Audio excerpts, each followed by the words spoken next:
Hey guys, this is Nathan and welcome back to Sky Factory 2.5. So the mob farm is working really good. I've been getting tons of drops. My sword is upgraded a couple of times. We have beheading, luck, auto repair, and sharpness on it now. So that's really cool. I have been using the ender a little bit to kill endermen, and we have gotten a few ender pearls. So that's really helpful. So let's go ahead and kill some of these guys here. Got a couple of witches. So yeah, everything's been working really good here. I do want to upgrade it, and we're going to look at upgrading it in a way that usually doesn't get used anymore. But we'll get to that in a little bit. So first off, all of my portable tanks are full now. I put in a second portable tank for the molten enderium because, well, I want to have a lot of it. But we need to start casting this stuff into ingots and the emeralds into gems, things like that. So I went ahead and made up some grout. Now the grout is made with a clay block, sand, and gravel. You can also make it with a clay ball and sand and gravel.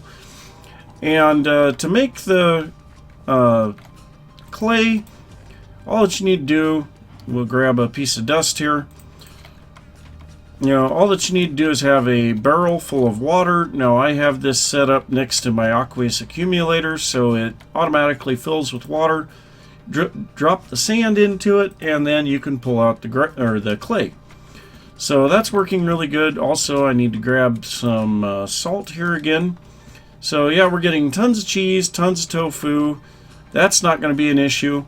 Now, another thing that I've done between episodes, I have set this up to where we are automatically crafting compressed crooks and stone hammers. All that I need to do is put cobblestone and logs into it, and I'll go down, show you guys real quick what's going on down here. So right here we have, coming out of the logs, we are filling a mini chest with logs. This is turning those into planks.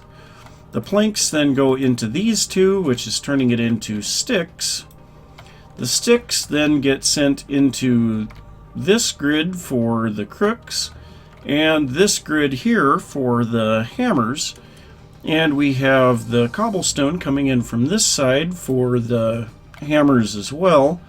And so here we are making regular crooks, and then here we're making the compressed crooks.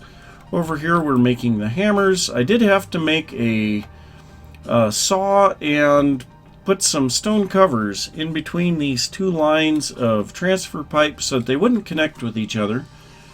But all in all, that is working just absolutely awesome. All that I have to do whenever I come over here, so I've got a compressed crook here that's almost dead. It breaks, I just go ahead and grab another one, and then I can just continue on with doing what I do. So that is really awesome. We've been getting tons and tons of the sawdust here so that we don't have to worry about the dirt issue anymore. We just need to wait for it to completely make everything up. So yeah, everything is working really good on that front, and I ran out of my hammer. Just go ahead and use the axe and we'll get a little bit of logs. So yeah, been dropping all of this stuff off in here. Whoop, the stone saw will not work in there. And we almost have a full barrel of the oak saplings too. So yeah, that's really, really going good. So I took a bunch of this grout and smelted it in the furnaces, and we have a fair amount of the seared bricks now. So the seared bricks is what we're going to be using to cast all of this stuff. And I got an open blocks tank from a loot bag, so we'll be using that too. But so what we need for starters just this seared faucet, and then we need a casting table. Actually, we're going to make ourselves a casting basin. So the casting basin, we'll go ahead and set that right here. We're going to set our open blocks tank right next to that, and we're going to set the casting table there as a block to place it on. And we can put the faucet on the side of that. Now all that we need to do is bucket this Enderium into the tank. And actually we're going to grab the Enderium from the cow at the same time. So yeah, this will make a fair amount of Enderium. That's really good. And yeah, I just cast the first block without even realizing it. So there we go, we've got all of that set up. It takes a little over 1 bucket per block. I think it's like 1,200 and some millibuckets per block, but we will get our Enderium blocks. We can deconstruct those into the ingots. That is really awesome. So we'll have all of the Enderium that we could possibly need. We're also going to be setting up the smeltery a little bit later, so that we can make some of our other alloys. But first off, we're going to be working on this mob farm. So I want to use the conveyor belts from Minefactory Reloaded, and yeah, I guess I did have charcoal in some of these. But that's going to take a fair amount of rubber bars. And I went ahead and made up a bunch of those so that we can make our conveyor belts. So we are also going to need some iron, I believe, for those, and some redstone. And we'll just grab a bunch of that. I'm going to drop this charcoal off around the backside of this. And then the toast over here. So I've got a good amount of toast. We can make tons of food. I'm just about out of the foot-long sandwiches, and we'll be moving on to bacon mushroom burgers after that. So yeah, let's take a look at the recipes here. So we need conveyor belts. So the conveyor belt from Minefactory Reloaded is some redstone, iron ingots, and rubber bars. That does make 16 of them.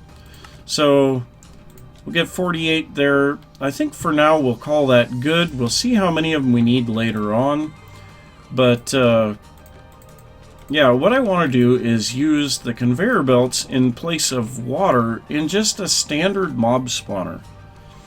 Now eventually we will be setting up these extra utilities conveyor belts as well for the spawning platforms. These guys take rails, which is going to take a good amount of iron to make enough of these, and I just don't have it all smelted up just yet. But mobs can spawn on these conveyor belts because they are a block, but these conveyor belts from Minefactory Reloaded are not a block. They are like a carpet or something like that, and so they prevent mob spawns.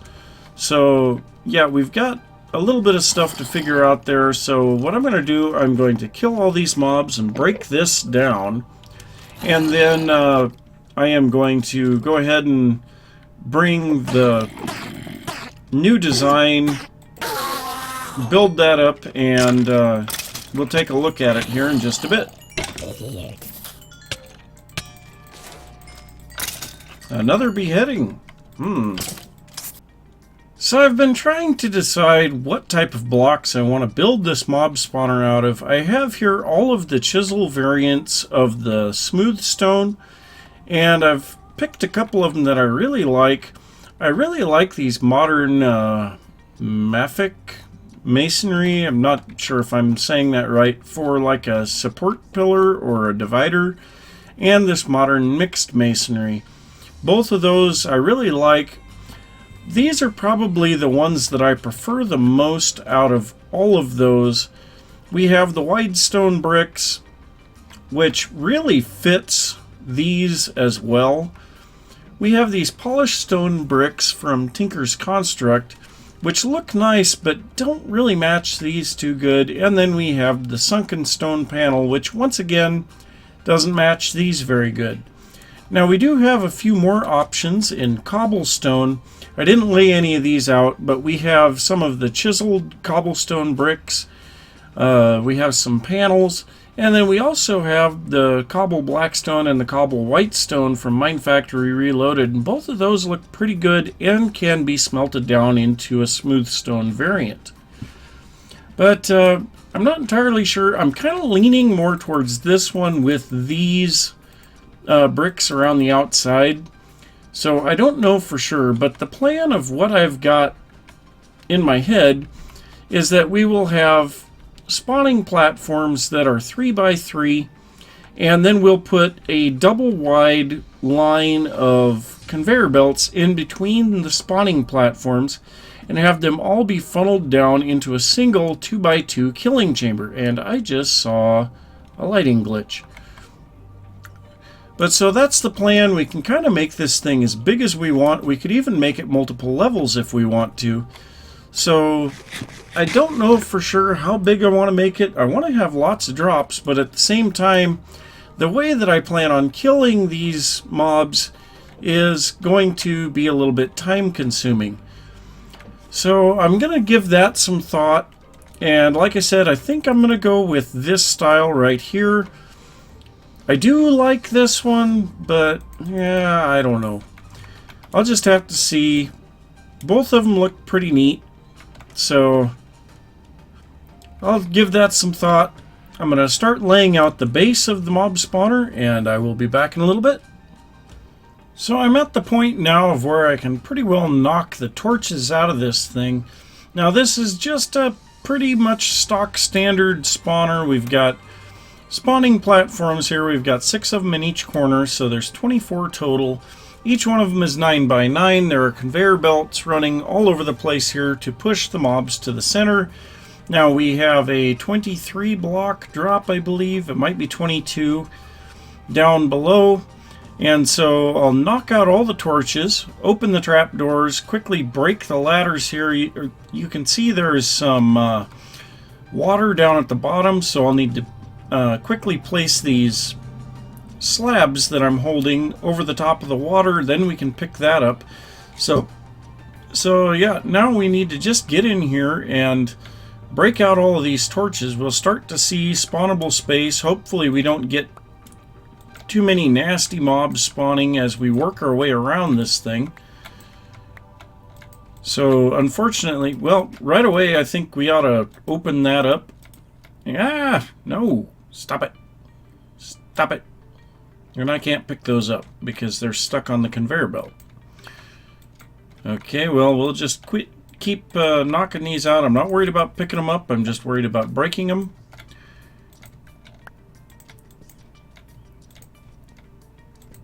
So far, we haven't had anything spawn, which I feel is kind of fortunate.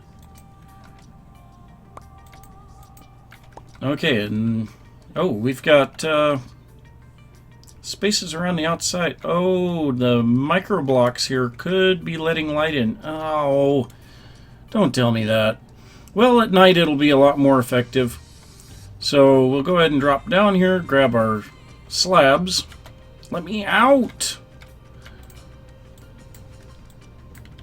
So we'll break the ladders, place in the slabs, so now no mobs can land there. So now we should pretty rapidly start seeing mobs spawning up above. And then they should start dropping down, I hope. So I'll just kind of, well, there's the first candidate, a creeper.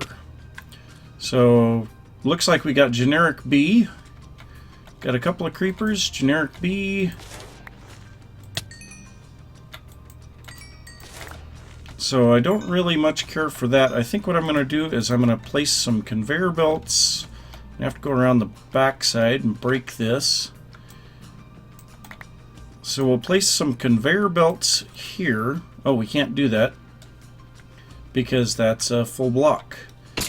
Or a half block. So let's go ahead and kill that guy. We'll break these two. Quickly place in full blocks. Okay, where did my slabs go? There they are. Ah, everything's working wrong. Okay, so I just heard another mob drop.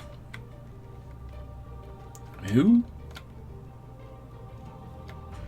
Sloth monster. No idea who that is. Okay, so we want to go up a block.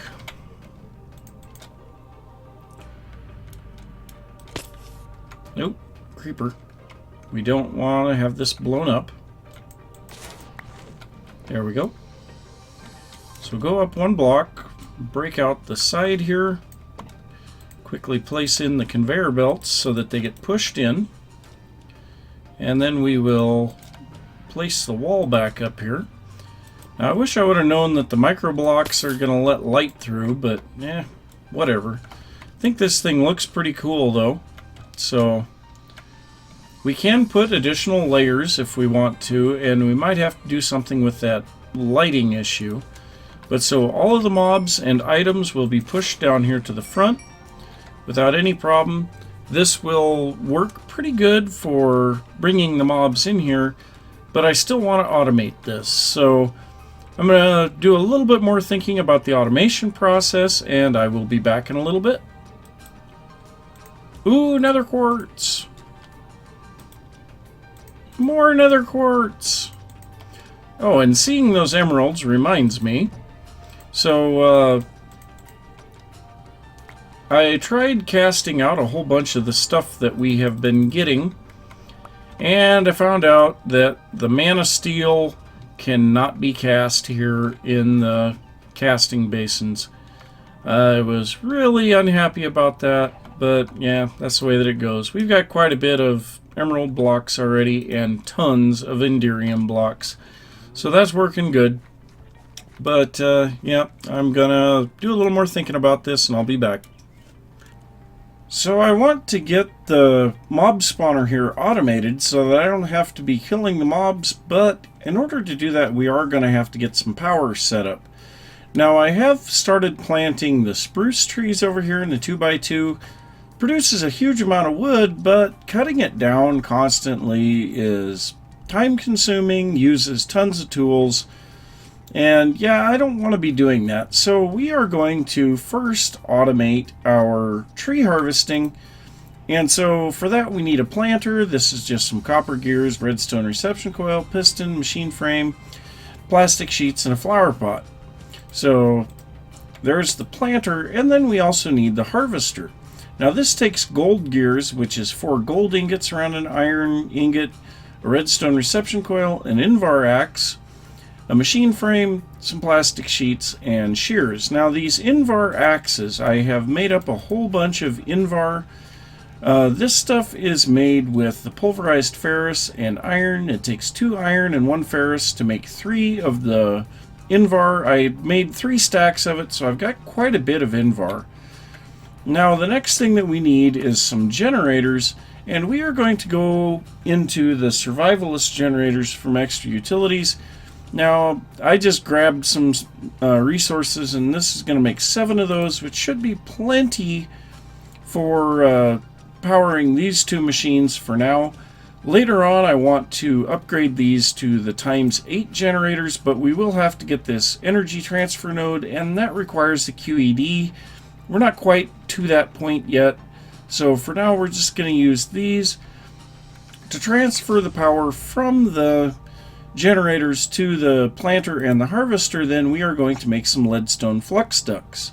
This is just redstone, lead, and glass. Pretty simple, and should have everything now that I need to set this up. So I have a bunch of the transfer nodes and some transfer pipes, and I think what we're going to do here is we're just going to set this up for 1 set of trees right now. So we want to set down the harvester. We want to place a chest behind it so that it's got something to put the items into.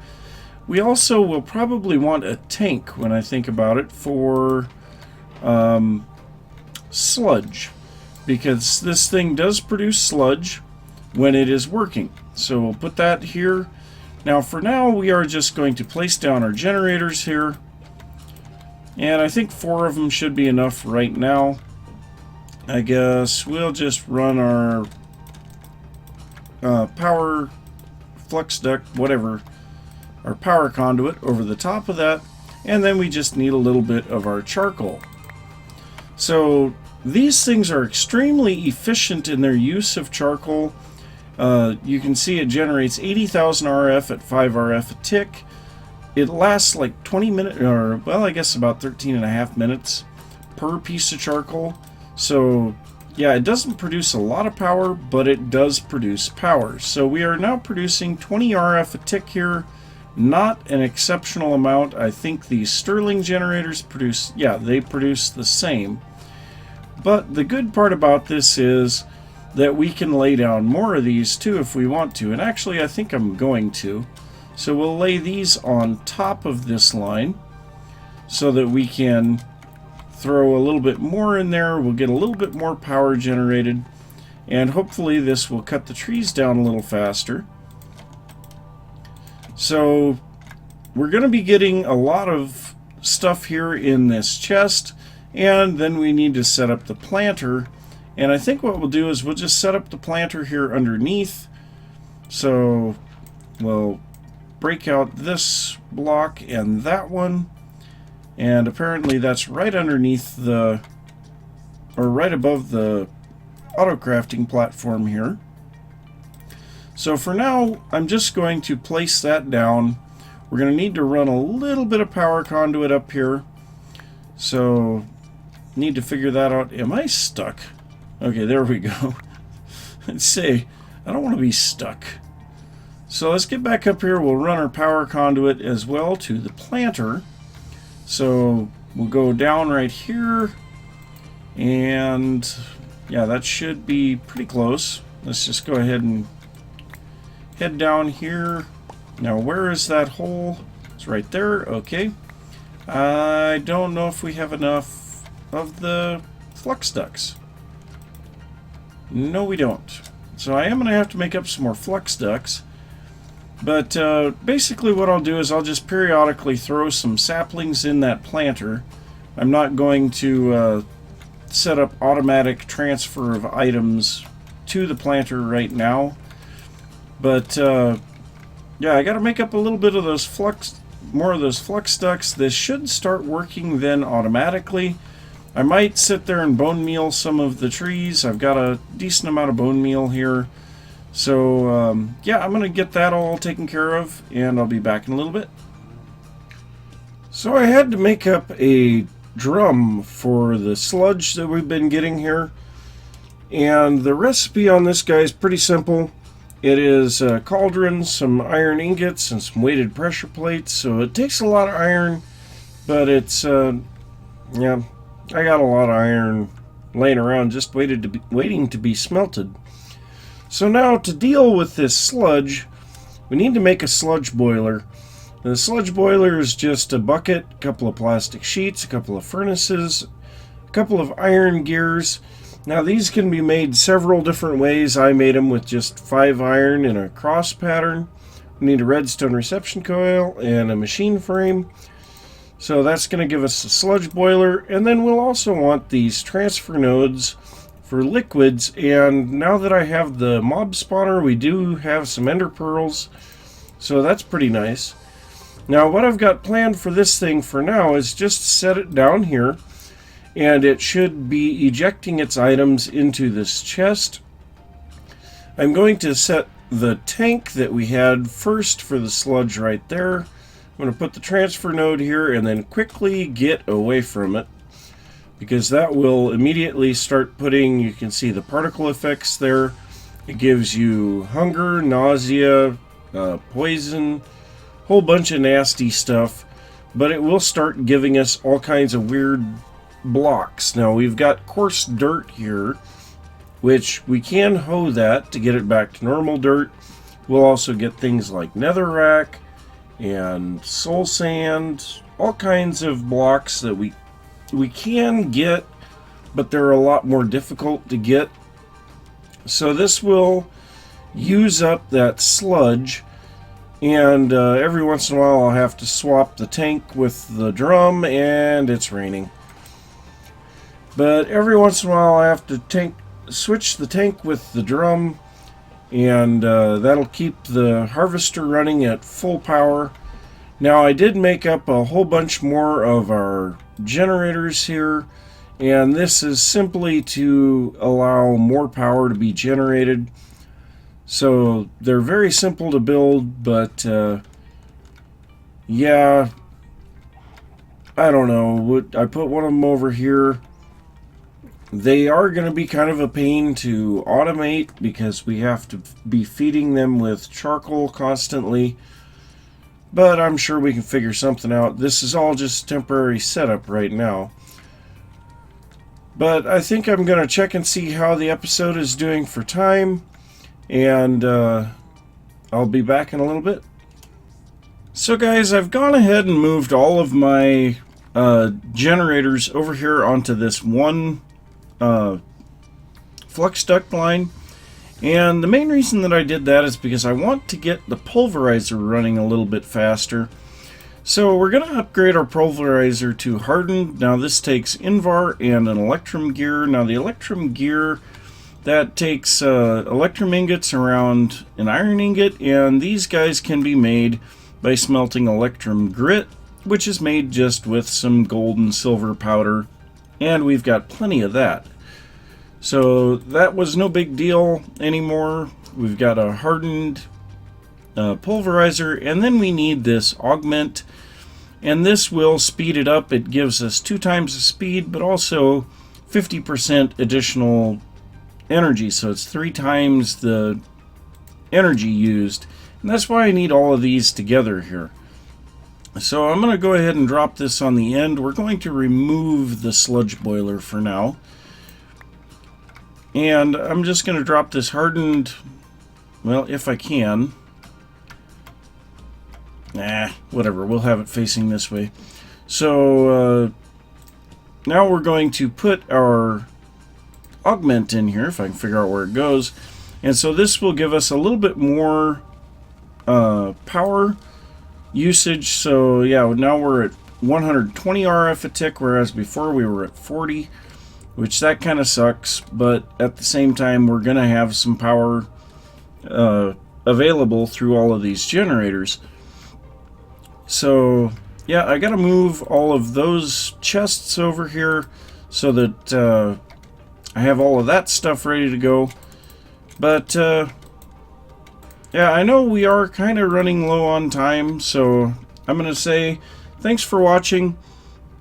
If you enjoyed the episode, don't forget to give a thumbs up. If you're new to the channel, don't forget to subscribe. And I will see you next time. Bye!